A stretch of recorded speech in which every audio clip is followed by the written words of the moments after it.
Friends, আজি মই বনাইছোঁ পালেং শাক। পালেং শাকখিনি ভালকৈ ধুই লৈ কাটি লৈছোঁ মই।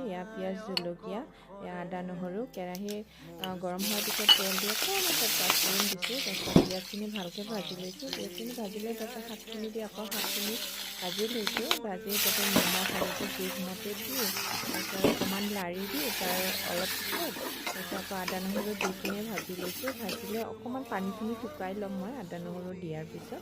তাৰপিছত জোলৰ কাৰণে পিছত আকৌ পানী দিছোঁ।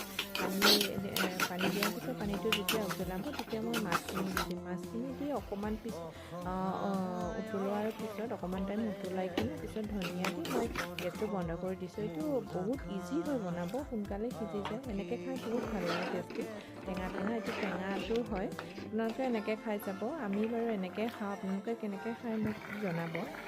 ভাল লাগিলে লাইক কৰিব। Thank U.